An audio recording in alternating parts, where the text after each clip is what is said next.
परीक्षित ने पूछा था कि भगवान नरक क्यों बने हैं? तो सुखदेव महाप्रभु ने कहा था कि नरक इसलिए है कि संसार में जिन पापों का प्रायश्चित नहीं हो पाता उनको नरक में जाकर के उनका प्रायश्चित करना पड़ता है। नरक में जाकर के।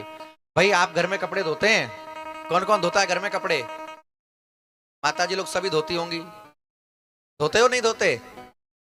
नहीं धोते। भाई ये तो बड़े गजब लोग हैं, कपड़े नहीं धोते घर में। देखो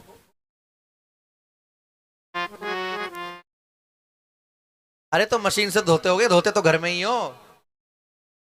धोते हो ना घर में कपड़े। तो बहुत से कपड़े ऐसे होते हैं जिनमें घर में धोने पर भी दाग नहीं छूटता, होता है ना।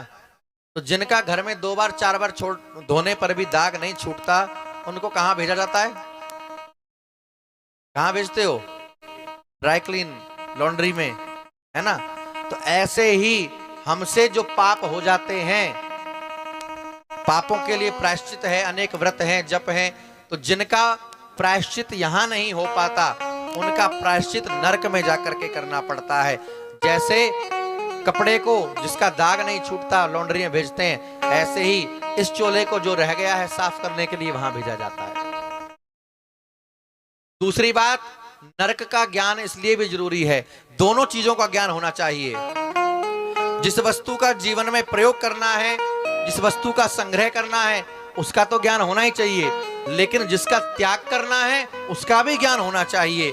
अगर त्याज्य वस्तु का ज्ञान नहीं होगा तो आप उसे भी जीवन में प्रयोग करेंगे। जैसे वैष्णवों को कुछ वस्तुओं के प्रयोग की मनाही है। अच्छा, एकादशी में चावल की मनाही है, चावल नहीं खाना चाहिए। वैसे तो अन्न ही नहीं खाना चाहिए एकादशी में, लेकिन मान लो न निभे तो कम से कम चावल तो नहीं ही प्रयोग में लाना चाहिए। चावल का तो बिल्कुल निषेध है। तो इसलिए हाँ, उसको प्रयोग में ला सकते हैं।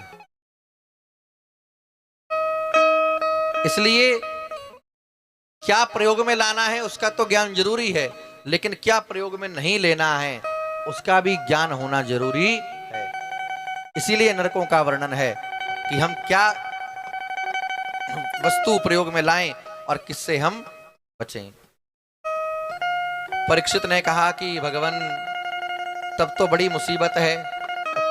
अब बहुत से पाप तो हम जान करके करते हैं, बहुत से अनजाने में करते हैं। तो जो अनजाने में पाप हो जाते हैं उनका प्रायश्चित कैसे होगा? तो अजामिल उपाख्यान सुनाया। इस अजामिल उपाख्यान का एक ही अर्थ है, वो ये कि भगवान का नाम जप किसी भी प्रकार से हो। गिरते पड़ते सोते गाते खेलते क्या करना चाहिए? भगवान का नाम जपना चाहिए।